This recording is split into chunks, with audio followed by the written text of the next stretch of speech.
Bonjour à tous et bienvenue pour cet épisode 6. Aujourd'hui, on va s'intéresser donc à l'enduit des murs et l'étanchéité avant carrelage avec l'Aquamaster.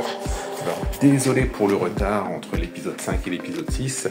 J'ai eu des petits problèmes techniques avec mon téléphone, perte de vidéo, etc. Mais tout est rentré dans l'ordre et on va pouvoir s'y mettre. Allez, c'est parti! Je vous fais une version 2 qui est beaucoup plus audible car il y a eu un problème de mixage au niveau du son qui était beaucoup trop fort sur la fin. Alors pour l'enduit, je mets donc un mortier d'imperméabilisation. Alors il y en existe des tas de modèles, des Parex Lanco, des VPI avec différents modèles que vous trouvez chez les gros du style Gedimat, Point P, etc. Et il faut savoir que chez Castorama, ils en ont un qui est super bien. Donc c'est celui-ci, mortier d'imperméabilisation VPI en 25 kg, donc il coûte 26 € le sac. Et il s'applique très bien. Donc moi perso, ce que j'ai fait, normalement c'est 5,5 litres dans un sac de 25 kg, mais bon ça c'est super chiant au niveau du dosage. Donc j'ai pesé exactement ce qu'il y avait dans ce récipient là, je suis à 3 kg. Je fais la conversion, donc je dois rajouter 0,66, 0,7 à peu près litres de flotte.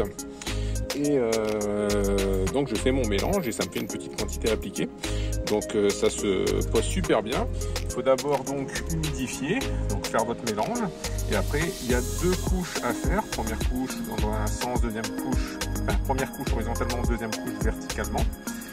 3 heures après, donc moi pour l'instant je suis à la première couche. Je ne le fais pas à la brosse, donc vous avez le choix de le faire soit à la brosse, soit avec une petite, une grosse spatule. Moi je préfère le faire à la spatule, c'est plus facile. Ça permet de rattraper les irrégularités de votre parpaing plus facilement. Donc je vais vous montrer ce que ça donne. Alors voilà, donc on avait le parpaing qui était comme ça, et là je suis à la première couche. Donc il faut bien mouiller le mur. Alors moi je l'ai d'abord bien fait à la balayette, ensuite je le fais à l'aspirateur de chantier pour enlever vraiment toutes les petites particules. Je mouille bien et une fois qu'il est bien mouillé, on envoie donc la sauce, on étale et on rattrape les irrégularités. Donc ça fonctionne pas trop mal pour l'instant, on verra la suite. Concernant donc l'étanchéité autour des pièces de scellement, il faut que je fasse une vérification parce qu'il y a plusieurs méthodes. Donc pour l'instant j'ai laissé 2-3 cm autour des pièces de scellement et je verrai ça ce soir pour le faire de manière. Alors après séchage, donc c'est pas parfait de chez parfait, mais c'est la première couche. Je suis pas non plus super doué. Et le gros intérêt, c'est que avec je vais en faire de nouveau, je l'ai fait un petit peu mieux justement avec votre spatule, c'est que vous faites ça, vous pouvez même faire ça avec du papier pour poncer, vous obtenez quelque chose de lisse. Mais au niveau de la deuxième couche, je devrais obtenir quelque chose. Alors au niveau de la consistance de l'enduit, ça donne ça, donc vous pouvez l'avoir un peu plus liquide, un peu plus solide selon ce que vous voulez faire. Hop. Bien ceci. Après avoir mouillé le mur, hop, c'est comme ça. Ça se fait vraiment super bien. Ça vous permet donc de. J'en ai vraiment très peu, mais pour régler l'épaisseur qui vous intéresse pour enduire votre mur. Alors quand on en met un peu plus.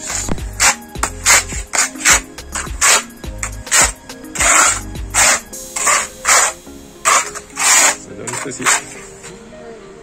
Et on étape. Et on lisse.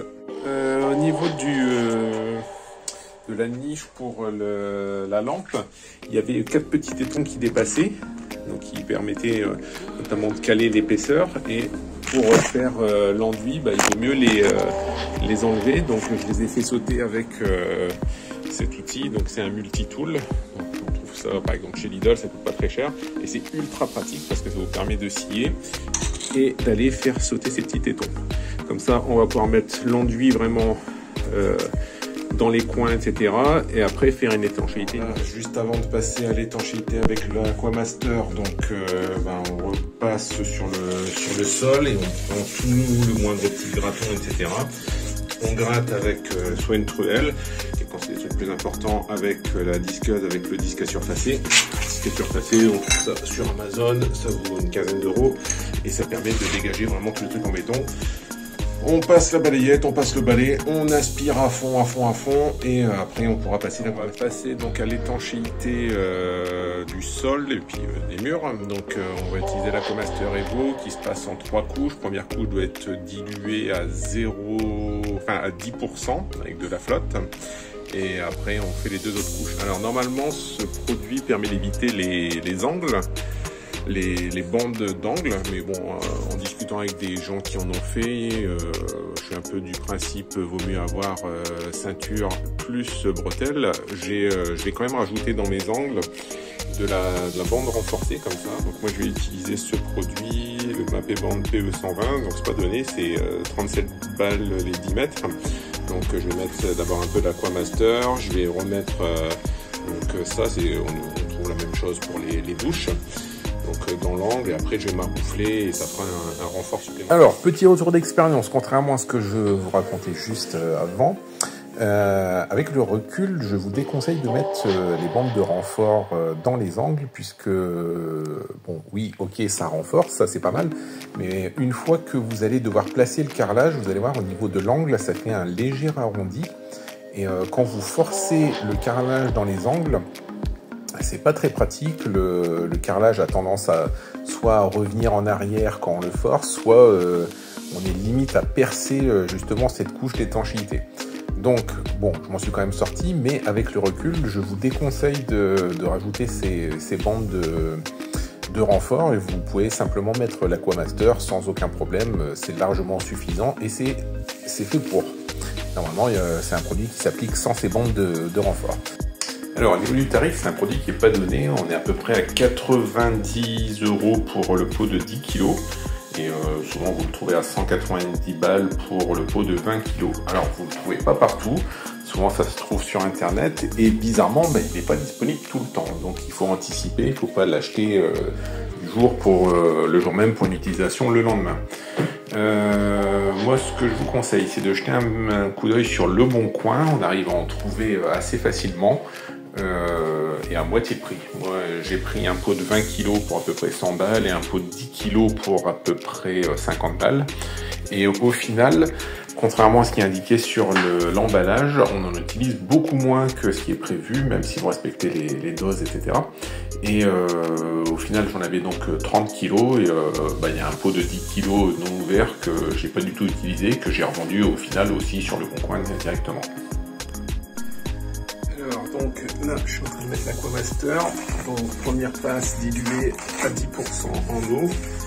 Et j'ai ma rouflée dedans, donc ma bande comme ça, hop. Donc on met une première passe, on pose la bande et on remet tout de suite une deuxième passe et on maroufle. Bon voilà, première couche de Aquamaster est passée, avec dans les angles le Mapei Band PE120 de chez Mapei, donc qui